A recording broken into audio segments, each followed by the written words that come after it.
E havia um homem na terra de Uz, cujo nome era Jó. E era este homem íntegro, reto, temente a Deus, e desviava-se do mal. E nasceram-lhe 7 filhos e 3 filhas. E o seu gado era de 7.000 ovelhas, 3.000 camelos, 500 juntas de bois, 500 jumentas. Eram também muitíssimos os servos a seu serviço, de maneira que este homem era maior do que todos os do Oriente. E iam seus filhos à casa uns dos outros e faziam banquetes, cada um por sua vez, e mandavam convidar as suas 3 irmãs a comerem e beberem com eles. Sucedia, pois, que decorrido o turno de dias de seus banquetes, enviava Jó e os santificava, e se levantava de madrugada e oferecia holocaustos segundo o número de todos eles, porque dizia Jó: porventura pecaram meus filhos e amaldiçoaram a Deus no seu coração. Assim fazia Jó continuamente. Pergunta: o som da caixa está muito alto para a igreja? Ou está bom?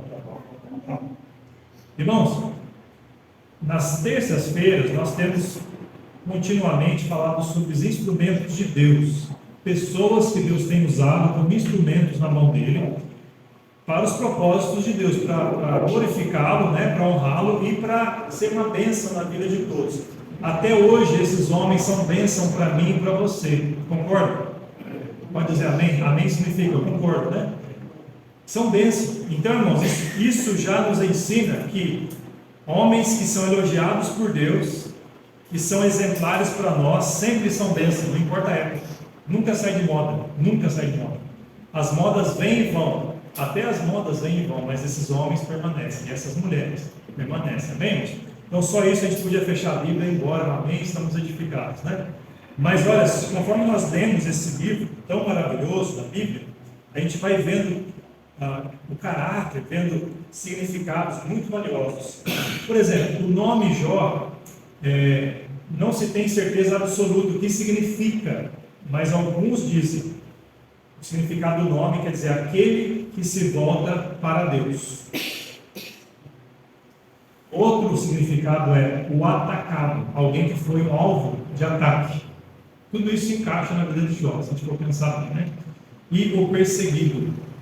Todos esses sentidos, né? Se a gente colocar talvez um entrelaça com o outro, para significar realmente quem foi Jó, porque ele foi tudo isso, não é verdade?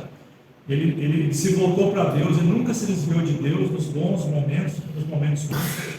Ele foi atacado, né, pelas setas do maligno, com a permissão de Deus, obviamente.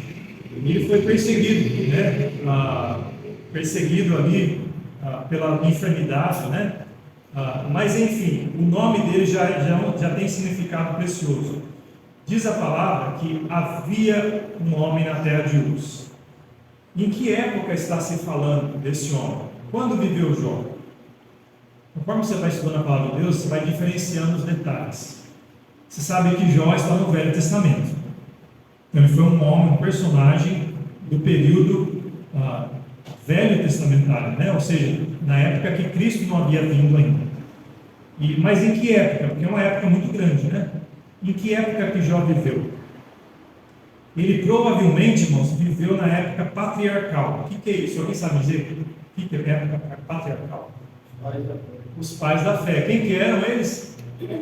Não, Isaac e Jacó, né? Eles são os pioneiros, os pais, né, que deram origem não só ao povo de Deus, o povo hebreu, né, o povo de Israel, mas eles deram início à vida de temor a Deus, né, daqueles que buscavam a Deus.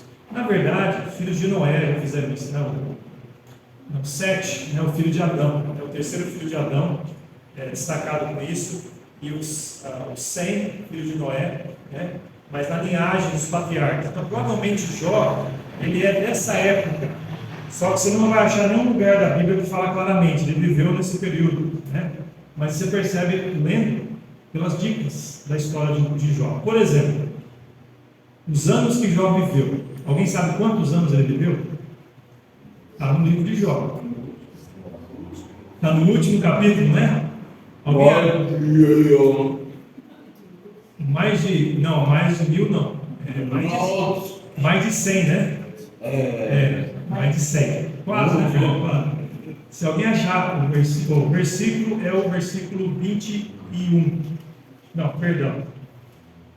Versículo 16, agora no último capítulo. Alguém leia?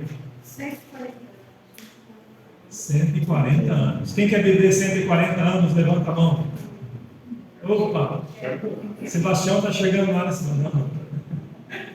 Todo mundo quer viver muito, né, irmãos? Não há nada de errado em querer viver muito, né? Cuidar da saúde, nada de errado. Não confundir. Sim. Mas que o primeiro filho do Espírito da vida Alguns dizem, né, que ele é tão antigo pelo que fala. E ele, por que viveu esse tanto? Então, por ele ter vivido 140 anos, isso indica que ele viveu naquela época, porque era comum naquela época viver esse tanto, né? Antes disso, os homens viviam até quantos anos? 900, 600, 800 anos, né? Na época antes dos patriarcas. Mas na época dos patriarcas era essa a faixa etária, mais ou menos. Pastor, na verdade, eu acho que ele viveu bem mais de 140, né? Porque ele viveu 140 anos depois do ocorrido, né? Então, antes do ocorrido já tinha uma idade. E depois disso, viveu Jó 140 anos, depois das enfermidades. Ele tinha 7 filhos, então, para ter 7 filhos, você tem que ter quanto tempo, né? Você tem que ter passado a adolescência, juventude, e os filhos já eram grandes, né? Então você chuta aí, pelo menos uns 40, 50 anos mais, uma vez bem mais, né? Exatamente. Então a gente pode chutar, né, irmãos? Outra dica de que era na época patriarcal era a economia da época, né? Era uma época em que a riqueza era medida não por causa do valor de dinheiro, era por causa de animais. Eles tinham muitos gados, muita criação. E quem era rico eram essas pessoas que tinham muita criação, né? Olha o versículo 3. O que diz lá? Alguém lê em voz alta? Olha quanto gado, irmãos. Seu gado era de 7.000 ovelhas, 13.000 camelos, 500 jumentos de boi e 500 jumentos. Eram também muitíssimos servos a seu serviço, de maneira que este homem era maior que todos os ovelhas. Tinha que ter muito servo para poder ter esse tanto de animal, né, irmãos? Poder cuidar de tanto animal, você precisa ter muito ajudante. Então a economia rodava em volta disso. Era muito comum na época de Abraão. Abraão era um homem também com muitas posses, muitos animais, né? Provavelmente a vida de Jó era do período patriarcal, porque ele era, assim como Abraão, Isaac e Jacó, ele agia como sacerdote da sua família. Então não havia os sacerdotes, não era a época de Moisés ainda, né? Que elegeram os sacerdotes da descendência de Arão. Mas antes disso, Abraão já fazia isso. Isaac e Jacó sacrificavam, né, em adoração a Deus e para os próprios pecados, né? E Jó fala assim, não fala nenhum momento de Moisés, do templo, ou do tabernáculo, nada disso. Então veio antes disso. E veio antes da nação de Israel, né? Porque nenhum lugar da Bíblia, desse livro, fala de Israel, de Moisés, nada disso, das leis. Só fala Deus, sacrifício, né? Então, tudo isso indica que foi realmente um dos primeiros, talvez o primeiro livro da Bíblia, ali, né, das histórias, dos acontecimentos, né? A criação relatada em Gênesis e depois os personagens na época de Abraão, né? O que esse texto fala do caráter de Jó, irmãos? Versículo 1. Como que era o caráter de Jó? Como que ele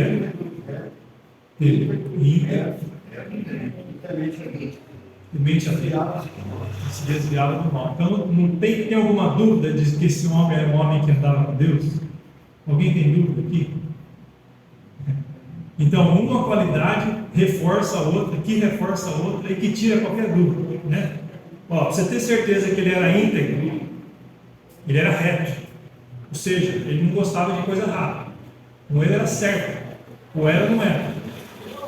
Ele era temente a Deus. Deus está acima de tudo e todos, tá, irmãos?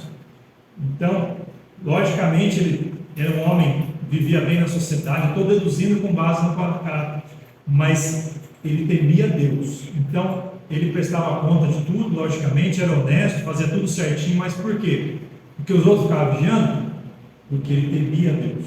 É diferente disso. O caráter de uma pessoa é medido quando ninguém está olhando. Quando todo mundo está olhando, isso não é fácil a gente se mostrar bonitinho, né? É facinho.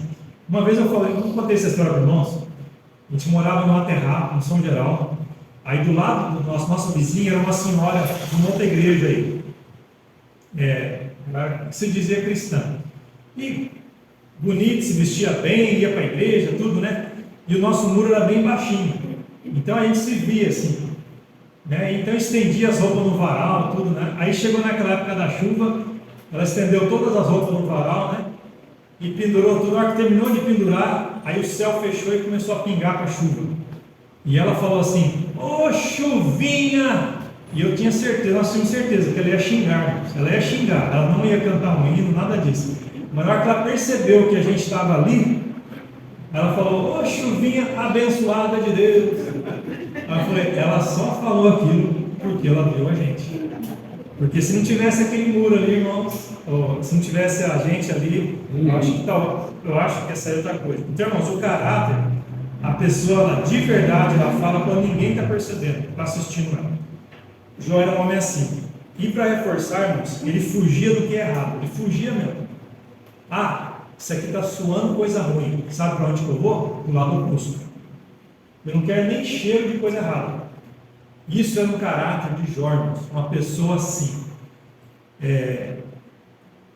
Então, e quem que fala isso de Jó? Ele mesmo fala. O testemunho da palavra de Deus, confirmado por Deus. E depois saber, visto até por Satanás, que Satanás concordou que de verdade Jó era assim. Então não tinha dúvida, ele era assim. Íntegro, irmão, não quer dizer uma pessoa sem pecado, sabe por quê, irmão? Porque ninguém na face da terra é sem pecado, tá, irmão? Ninguém, só Jesus, né? Quando veio aqui ele nunca pecou. Mas do ser humano, irmão, todo mundo é pecador. Que versículo da Bíblia fala isso? Porque todos pecaram, que está lá em Romanos 10, 23.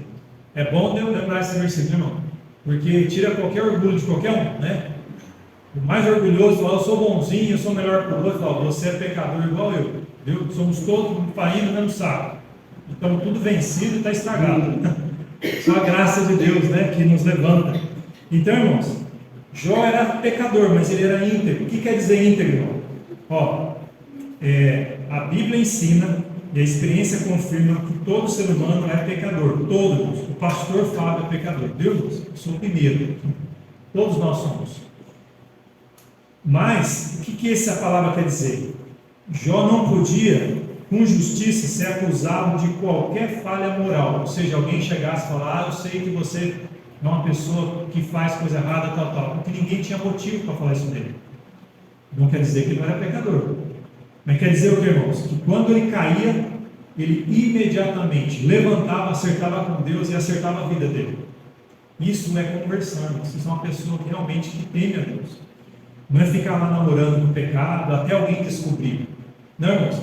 Ele sabia que estava errado, caiu, ninguém viu, eu não estou nem aí que ninguém viu, é eu e Deus está vendo, o Senhor me perdoa, me purifica, me limpa, tira essa intenção, tira essa palavra, tira tudo de errado, me perdoa. E o cristão hoje pode experimentar isso toda hora, amém? Ele não precisa fazer sacrifício, não precisa pagar penitência, não precisa confessar para o pastor, para o padre, para ninguém. No sangue de Jesus somos purificados, amém? 1 João 1,9 diz o quê? Se confessarmos os nossos pecados, Ele é fiel e justo para nos perdoar os pecados e nos purificar de toda injustiça. Então, você tem algum pecado escondido lá? Confessa agora. Você está sentado, você não precisa nem ajoelhar. Senhor, me perdoa. Me perdoa, eu lembro o que eu fiz. Senhor, até do que eu não lembro, me perdoa, me purifica. Olha, você vê que poder maravilhoso nós temos à disposição. Vamos usar isso. Vamos usar isso. Jó, ele era íntegro, ele era um homem assim, ninguém podia apontar coisa errada. E mesmo assim apontava, mesmo assim. Então, do ponto de vista humano, ele era irrepreensível, não tinha motivo para você chamar a atenção dele. Se alguém tentava chamar a atenção, ele falava: já acertei, está pago, a dívida está pronto. Se você for lá, você não vai me achar mais lá naquele lugar. Se você for procurar, você não vai achar isso na minha vida mais. De tão íntegro que ele é. Ó, aí diz a Bíblia que nasceram quantos filhos? 7 meninos e 3 meninas, né? 3 meninos. Então quantos que tinham? 10. Muito gado, né? Ele era um homem, ele era o maior de todos do Oriente. Quer dizer, irmãos, o mundo naquela época não era conhecido do que nós conhecemos hoje, né, irmãos? Você falasse Itália, Brasil, ninguém sabia o que é isso. Então era o Oriente e o Ocidente. Então o mundo conhecido, eles não conheciam ninguém que era tão bom quanto Jó. Olha você ver quão famoso era esse homem. Ninguém que eles conheciam era tão bom quanto ele. Não porque ele era rico só, lógico que ele era famoso pela riqueza, mas porque ele era um homem espiritual. Ó, e as prioridades de Jó? Versículo 4 e 5. E iam seus filhos à casa um dos outros e faziam banquetes, cada um por sua vez, e mandavam convidar as suas 3 irmãs e comerem e beberem com eles. Por isso aqui você sabe o que da família de Jó? Era uma família que brigava um com o outro? Uma família briguenta? Tinha rixa um com o outro? Uma família unida, de amor. Ó, o carinho que eles tinham pelo outro, eles não esqueciam de convidar uns aos outros, não esqueciam. Numa cultura em que as mulheres muitas vezes não eram lembradas, eles não esqueciam das irmãs. Vamos fazer uma festa, vocês não podem faltar, minhas irmãs. Então é uma família unida, uma família de amor, harmonia. E aí depois do turno dos dias dos seus banquetes, ou seja, cada dia tinha um banquete na casa de alguém, é isso que o texto diz, né? De um dos filhos, que eram 7 homens, né? 7 filhos. Então era uma semana. Então enviava Jó e o santificava, e ele levantava de madrugada, toda semana levantava de madrugada e oferecia holocaustos segundo o número de todos eles, ou seja, um para cada filho. 10 sacrifícios toda semana. Por que ele fazia isso, Deus? Porque era isso que ele conhecia, que para perdoar os pecados é preciso um inocente tomar o nosso lugar. Porque dizia Jó, por que ele fazia isso? Porventura pecaram meus filhos. Aqui fala que os filhos pecaram, irmãos? Não. Por que você fala, não dá para saber com certeza que eles pecaram? Porventura eles tivessem pecado. Porventura, irmãos, Jó era tão íntegro que a possibilidade dos filhos ter pecado já era o suficiente para ele falar, ó, vai que eles erraram, então eu vou acertar só para garantir. Isso mostra, irmãos, que ele era um homem preocupadíssimo, ele tinha prioridade nas coisas de Deus, e ele amava a sua família, tanto, mas tanto, que ele era um homem provavelmente muito ocupado, mas ele fazia isso toda semana, de madrugada. E ele fazia isso continuamente. Não era uma vez ou outra, uma vez por ano. Não. Vamos parar por aqui. O exemplo de Jó para nós, irmãos, 2 coisas. Integridade de Jó, vida dele com Deus. Quando ninguém estava olhando, ele era a mesma pessoa diante de Deus. A vida dele era profunda, a vida dele era real, genuína. E ele era uma pessoa que tinha a prioridade certa, ele colocava as coisas certas no lugar certo. Ele era para ser um homem orgulhoso, ficava só pensando no dinheiro, nas riquezas. Geralmente, quando a gente é abençoado, né, a gente esquece de Deus, não é isso? A tendência nossa, porque a gente fica ocupado com as bênçãos que Deus nos deu. Senhor, me dá um carro. Aí Deus dá um carro, aí você esquece de Deus, você fica só cuidando do carro. Senhor, me dá uma fazenda, esquece de Deus, não vai nem para a igreja, porque está lá cuidando da fazenda. Senhor, me dá um novo emprego, aí o emprego pede você faltar domingo, aí você falta domingo. Um emprego que Deus te deu, que você orou tanto. Você vê as prioridades, mas Jó não, Jó ele tinha as coisas certas no lugar certo, ele parava o que estava fazendo, porque ele amava Deus, ele amava a família dele, e ele falava, eu vou acertar com Deus, para que minha família esteja bem com Deus. Vou parar de madrugada e vou fazer isso. Então, irmãos, você e eu somos pessoas íntegras, que somos conhecidos por andarmos com Deus? Nós somos pessoas preocupadas com a vida espiritual dos nossos filhos, da nossa esposa, da nossa família. Então eu queria deixar isso para os irmãos. Amém, irmãos? Vamos fazer isso, vamos orar, vamos ensinar os nossos filhos, vamos dar exemplo para nossa família. Vamos, homens, ser o líder do nosso lar. A nossa esposa, mais que ninguém, sabe que nós somos pecadores. Amém? Você pode esconder de um monte de gente, mas sua esposa sabe. Minha esposa sabe as minhas falhas. Por isso que a minha testa parece vermelha de vez em quando. Eu gosto de falar essa piada, nada a ver. Minha esposa nunca bateu em mim. Mas ela é muito graciosa comigo. Ela ora por mim, ela me encoraja. Porque ela sabe que eu preciso de Deus. Mas será que nós preocupamos com a nossa mulher, nossa esposa, o bem-estar dos nossos filhos? Não é só preocupar que o filho está bem, está bonitinho, está vestindo bonitinho para a igreja. Irmãos, será que o coração do meu filho está certo com Deus? Senhor, se meu filho não te ama de verdade, se ele vem para a igreja só porque eu forço ele, eu não quero que eles façam isso. Senhor, eu quero que eles amem o Senhor. Senhor, por favor, ajude que o teu Espírito fale no coração do meu filho, da minha filha, que eles aceitem Jesus de verdade. Será que você ama tanto sua família que você faz isso? Jó fazia isso, irmãos, no sentido da época dele, né? Com todas as equiparações de tempo. Vamos orar. Senhor, obrigado pela tua palavra, por esse instrumento do Senhor que é Jó, que nos ensina tanto. E abençoe, Pai, o restante desse culto, em nome de Jesus. Amém. Amém.